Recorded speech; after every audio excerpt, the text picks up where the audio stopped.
Lucas, this is a table for family. You can sit near the restrooms. My sister-in-law laughed while some of the guests smiled.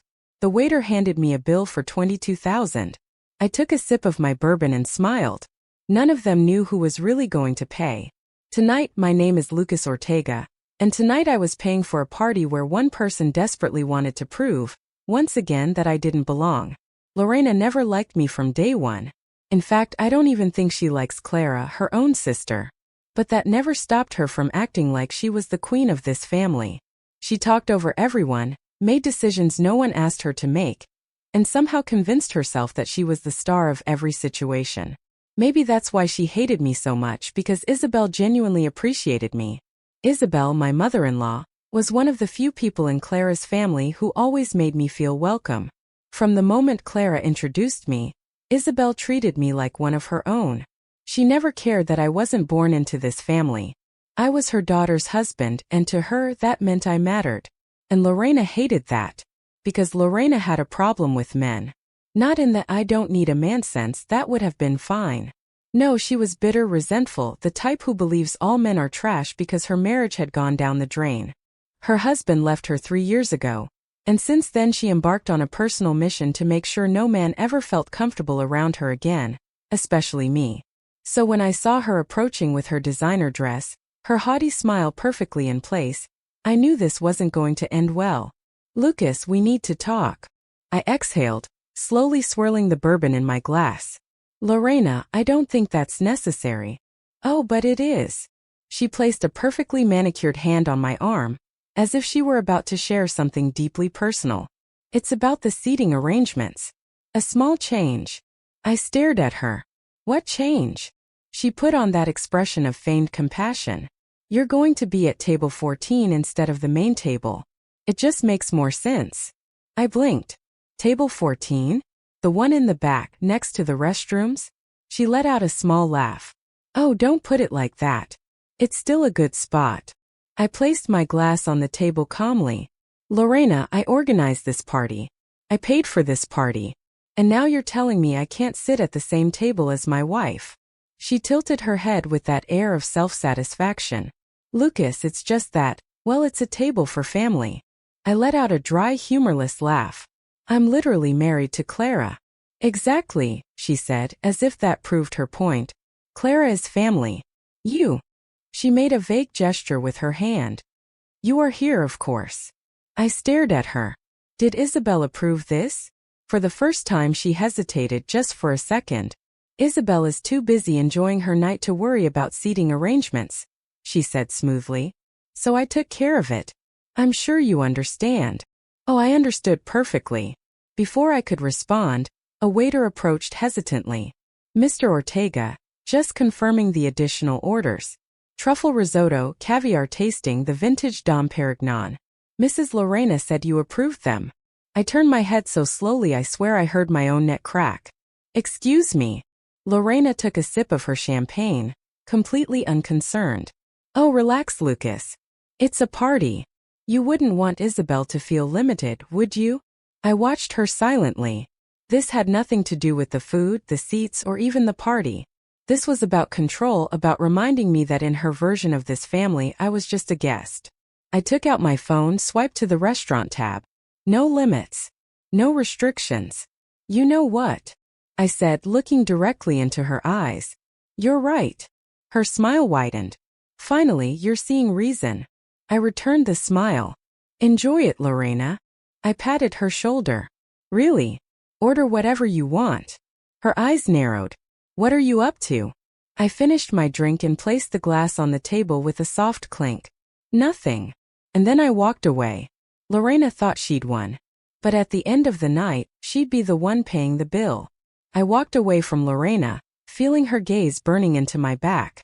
I didn't need to turn around to know she was furious, probably already plotting some petty revenge to try and put me in my place. Let her try. I wasn't playing defense anymore. I headed straight for Clara, who was laughing with Isabel near the main table. As soon as Isabel saw me, her face lit up. Lucas, darling. Come here. She reached out to take my hand and squeezed it warmly. I was just telling Clara how perfect this night has been. You've truly outdone yourself. I smiled, feeling the tightness in my chest loosen a bit. All for you, Isabel. Clara turned to me, frowning slightly. Hey, where have you been? You seem. She paused, searching for the right word. Like you've been dealing with Lorena. Isabel finished, rolling her eyes. Clara let out a sigh. What has she done now? I forced a smile. Nothing I can't handle. Isabel sighed, massaging her temples. I swear, that girl enjoys making everyone's life miserable. You know what? She even tried to tell me that I should sit at the second table because, and I quote, the younger generation should take center stage. Clara's jaw tensed. Excuse me. I let out a low chuckle. Yeah, well, apparently I'm sitting at table 14, near the restrooms. Clara's expression darkened. Oh no, don't you worry about that, I said. Lorena thinks she's running the show. Let's see how she handles it when the curtain falls. And just then, Lorena's voice boomed through the microphone. Ladies and gentlemen, may I have your attention, please? I turned to see her standing by the stage, one hand holding a champagne flute and the other gesturing grandly. She had an impressive ability to command a room's attention, but tonight, she was about to choke on her own spotlight. I just want to take a moment to express how grateful we all are for our wonderful mother, Isabel. She continued, smiling as if she hadn't spent the last hour treating me like garbage. She is the heart and soul of this family, and we are so blessed to be able to celebrate her tonight. Polite applause followed.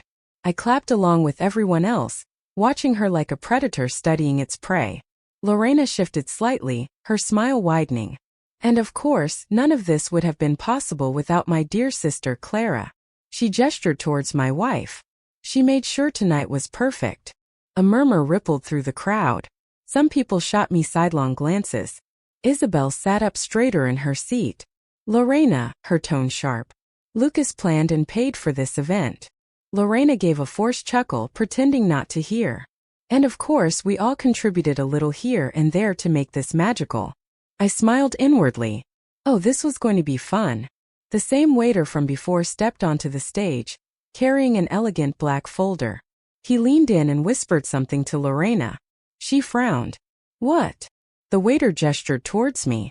The bill, ma'am. Mr. Ortega instructed us to deliver it directly to the person who placed the additional orders. Lorena's smile faltered. Excuse me. The waiter extended the folder professionally. The total, including the truffle risotto, caviar tasting and vintage champagne, comes to $22,489. A gasp rippled through the room. Someone dropped a fork. Lorena's face turned pale. That's impossible. The waiter remained impassive. Would you like to put it all on one card? Or split the payment? I crossed my arms, tilting my head slightly. So Lorena, how do you prefer to pay? Her head whipped around to me in an instant, nostrils flared with fury. You are unbelievable. I held up a finger. Careful with the language. It's a family event, remember? Isabel's eyes darted between us. Lucas, what's going on? I gave her a nonchalant smile. Lorena decided to treat herself tonight. Ordered the most expensive dishes and drinks without consulting me. I turned to my sister-in-law, keeping my voice deliberately calm. And since she likes to act like she's in charge, I thought she'd want to take charge of the bill too. Lorena's hands trembled. I'm not paying that. This is your event. I shrugged. Well, you told me to relax and let the family enjoy themselves. So I did. The waiter cleared his throat. Ma'am, if you are unable to pay, we will have to involve management. And if the bill remains unpaid, we will have to. Before he could finish, a deep voice interrupted. What's going on here? Everyone turned. Near the entrance, with a furious expression on his face, stood Lorena's ex-husband, Hugo. Lorena's entire body tensed. What are you doing here? Hugo stalked towards the stage, his eyes locked on her like a sniper's. My friend owns this place. He called me when someone started racking up a massive bill with no intention of paying. The room fell deathly silent. Lorena's fists clenched tightly. I don't have time for this, Hugo. He let out a dry laugh. No, of course not. You never have time for anything that isn't you. He turned to Isabel. I'm sorry to interrupt, but I think everyone here deserves to know exactly what kind of person Lorena is. Lorena's jaw tightened. Don't you dare, Hugo. He ignored her completely. Lorena has spent years living off of other people. Off of me, our parents, anyone who would let her take advantage. She doesn't contribute, she only takes. And the moment someone stops letting her bleed them dry, she becomes unbearable. Murmurs began to spread through the room. Some guests exchanged uncomfortable glances. Lorena's voice trembled slightly. Hugo, stop. But he didn't. She spent our entire marriage acting like she was above me, above everyone. And now she's here trying to humiliate Lucas while making him pay for everything. He let out a sarcastic laugh. Sounds pretty typical. Lorena's face twisted with rage. You have no idea what you're talking about. Hugo gave a half smile. Don't I? And then security arrived. Excuse me, ma'am, one of the guards said. We've been informed there's a problem with the bill. Lorena let out a strangled noise. This is a mistake. The guards didn't flinch. Do you prefer to handle this discreetly? Or would you prefer we call the authorities? Cold, absolute, humiliating silence. Lorena looked around desperately, searching for someone to intervene. But no one did. Not even Isabel. Not even Clara. And especially not me. I simply stood there, watching as the self-proclaimed queen of the family finally fell from her throne. Lorena was cornered. The security guard stood firm, expressions neutral but unwavering. The waiter still held the bill, $22,489, staring her directly in the face. The entire room was silent, the pressure of the moment crushing her. Her fingers trembled around the stem of her champagne flute. This is a mistake. It was a celebration. I just assumed Lucas, being the host, was going to... I interrupted her. Was going to what? Pay for your arrogant behavior while you pretended I didn't exist. A gasp rippled through the room. Lorena's face contorted with fury. Don't play the victim, Lucas. I leaned in slightly, lowering my voice so only she could hear me. I'm not. But you are. And this is just the beginning. It was then that the main doors of the banquet hall burst open. 2 uniformed police officers entered the room, scanning the place. The murmur of voices intensified. Some guests shifted uncomfortably in their seats. Others were already pulling out their phones. This was no longer just a family squabble. It was about to go viral. Who's in charge here? One of the officers asked. The venue manager, an elegantly dressed woman with a clipboard in hand, stepped forward. That would be Mr. Ortega. She pointed in my direction. The officer nodded and turned to me. Sir, we've received a report about an unpaid balance. Normally we wouldn't intervene so quickly, but given the amount. He directed a long look at Lorena, assessing her from head to toe. And the nature of the situation, the establishment has requested immediate action. Lorena held her breath. You called the police. I shrugged. I didn't. But apparently, when someone runs up such a high bill and refuses to pay, the venue has its own policies. Hugo crossed his arms with a smug smile. Wow, Lorena. You've really outdone yourself this time. Lorena turned to him, eyes blazing with fury. Shut up, Hugo. You have no right to be here. He laughed, shaking his head. Oh, I have every right. I've been waiting years to see you get what you deserve. Ma'am, the officer interrupted. Either you settle this bill now, or we will have to take you into custody for fraud. The entire room held its breath. Lorena choked, taking a stumbling step back. Fraud? It's just a dinner bill, not a crime. The officer pulled out his notepad. Ordering luxury goods in another person's name without their consent is called defrauding an establishment. Panic seized Lorena.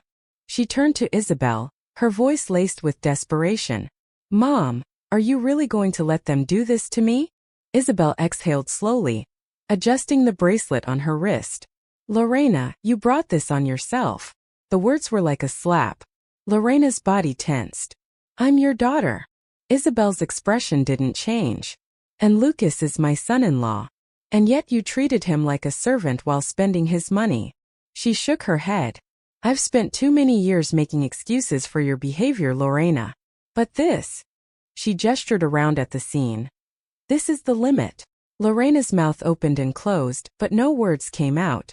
And then the worst thing happened to her. Clara, her own sister, spoke. I think you should leave, Lorena. Lorena let out a choked laugh. Are you serious? You're taking his side over mine. Clara's jaw tightened. He's my husband. And more importantly, he's a better person than you've ever been. And in that instant, I saw Lorena's world shatter. I saw it in her eyes the moment she realized she'd gone too far.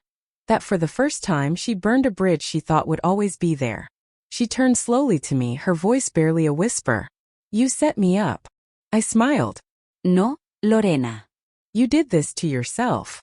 The officer stepped forward. Ma'am, last chance. Are you going to pay the bill? Or are we escorting you out? Lorena's lip trembled. For the first time she didn't have a witty retort. She didn't have a biting remark. She just had silence. And then she did the only thing left to do. She turned and ran. The clack of her shoes echoed against the marble floor as she hurried towards the exit, pushing past stunned guests. Some people even laughed. Someone took a picture. Hugo simply shook his head. The officers looked at each other. Should we go after her? The venue manager sighed. No need. We have all her information in the system. I let out a slow breath, feeling my body finally relax. The storm had passed. Lorena was gone. And for the first time in years I felt like I truly belonged in this family.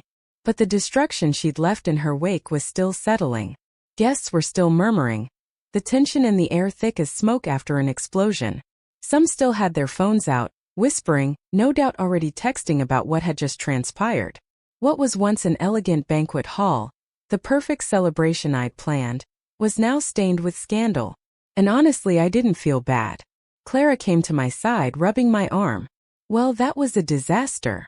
Isabel let out a weary sigh. No, dear. This was a long time coming. I turned to my mother-in-law, my chest still tight from everything that had happened. Isabel, She held up a hand. Don't you dare apologize. I blinked. But You did nothing wrong, she said firmly, her voice ringing out in the still shocked room. Lorena did this to herself. And frankly, I'm tired of cleaning up her messes. I looked at Clara, expecting her to look upset or conflicted. But instead she just looked relieved. She took my hand and squeezed it. Lucas, I'm so sorry. I frowned. For what? She sighed. For not standing up to her sooner. For letting her treat you like garbage for years. I should have done something a long time ago. I shook my head.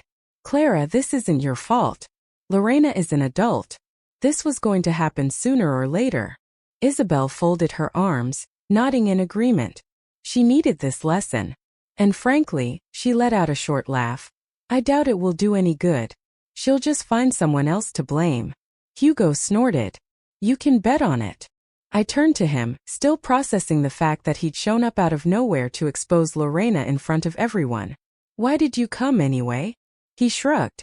Like I said, my friend owns the place. When he called me and told me some woman was racking up a huge bill in someone else's name, I knew it had to be her. Clara rubbed her face with her hand. Oh my God. It's like she's allergic to taking responsibility. Always has been, Isabel affirmed, no trace of emotion in her voice. And for the first time I saw something I'd never noticed before. A real weariness in Isabel's eyes. Not the kind you feel after a long night, but the kind that accumulates over years, decades. Lorena had worn her down too. She just never wanted to admit it. The next morning the real fallout began. Started with phone calls. First Lorena tried calling Isabel. 7 times. Then she tried Clara. Then she even tried calling me. No one answered. Then came the messages. You ruined my life from Lorena. You think you're so clever. You just turned the whole family against me from Lorena again. 2 hours later. I hope you're happy. I wasn't. But it got worse. By noon social media was feasting. Someone had filmed the entire scene at the banquet hall. The moment the police arrived. The bill being presented. Lorena running out like a guilty criminal. By the afternoon it was everywhere. Facebook. Instagram. Even TikTok. Rich woman tries to dine and dash at her own mother's birthday party. Woman humiliated after being caught in $22,000 restaurant scandal. When you think you're the main character, but karma has other plans. It was brutal. And I relished it. By dinner time the final blow fell. Hugo sent Clara a message. She's been fired. I let out a laugh. Wait, what? Clara stared at her phone in disbelief. Hugo says someone at her company saw the video. They called her in this morning and basically told her she was a PR disaster. Isabel simply sipped her tea. Good. And it was in that moment that I realized Lorena was finished. Not just embarrassed. Not just humiliated. Her entire life was crumbling. No job. No support. And for the first time, no family to bail her out. And she had no one to blame but herself.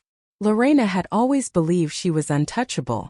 That no matter how badly she behaved, someone, her mother, her colleagues, our family, would always be there to pick up the pieces. But now she was completely alone. No job. No husband. No support. And most importantly, no control. And then she did the one thing I actually expected of her. She showed up at my house. The doorbell rang at exactly 7:42 p.m. I knew it was her before I even checked the security camera. Clara was beside me, arms crossed. Seriously? We're going to do this? I smiled grimly. Why not? Let's see how desperate she is.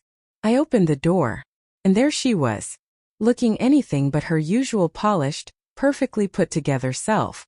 Her hair was disheveled, her makeup smeared. Her eyes red like she'd been crying for hours. She didn't wait for an invitation. She pushed past me and into the living room, as if she still believed she had the right to treat any space as her own. What did you do to me? She spat, her voice trembling. I closed the door slowly, leaning against it. I don't know, Lorena. What did you do to yourself? She whirled around, eyes blazing with fury. You humiliated me. You set me up. Like I was some kind of criminal. Clara let out a cold laugh. Lorena, you defrauded a restaurant out of 22,000 euros and thought it would just go away? Lorena turned to her sister, a betrayed look on her face. Oh, don't act like you're innocent in this. You turned your back on me too. Clara's expression hardened. I'm just finally seeing who you really are. Lorena scoffed, but her hands trembled. You think this is funny? Watching me lose everything. I tilted my head. You mean the job you got by pretending to be someone you're not? The respect you never earned? The family you treated like servants? She swallowed, averting her gaze. I made a mistake. Okay. You don't have to keep rubbing it in. You spent years making me feel like I wasn't part of this family. You humiliated me every chance you got. And now that you're the one humiliated, you want sympathy. Her lip trembled. I need time to fix this. Clara spoke first. Fix what, Lorena? Your reputation? Your job? Or the fact that no one trusts you anymore? Lorena flinched. For the first time in her life, she didn't have a quick answer. She didn't have a sarcastic remark. She didn't have a witty jab. Just silence. And then, finally, the truth slipped out. I don't know who I am without this family. Clara exhaled forcefully, shaking her head. Lorena, that's the problem. You spent your life treating people like chess pieces instead of actual family. Lorena's teeth clenched. So that's it? I make one mistake and I'm thrown away. I gave her a level look. This wasn't one mistake. It was years of treating everyone like garbage. She let out a choke sob. I thought no matter what, I'd always have my family. Clara's voice was soft but firm. You did. And you lost it. Lorena's shoulders slumped. For the first time she looked small, like she finally understood she'd gone too far. She took a shaky breath and looked at Clara. What do I do now? Clara's face was unreadable. Then she glanced at me. That's not our problem anymore. Lorena's breath hitched. She looked at both of us, then without another word, she turned and walked out the door. And just like that, Lorena was gone. A year later, many things changed. After that night, Clara and I grew closer. Without Lorena constantly stirring up trouble, it felt like we could finally breathe. Isabel stopped making excuses for her daughter. She still loved her, of course, because she was her mother, but she no longer bent over backwards to fix her messes. And Lorena tried to rebuild her life. She got a new job, but it was nothing glamorous. No power. No control. Just work. She never contacted us again. Not me, not Clara, not even Isabel. And honestly, it was fine that way. Because if there's one thing I learned from all of this, family isn't about blood. It's about who truly respects you. And Lorena, Lorena was never really family. She just thought she was the main character in a story that never belonged to her.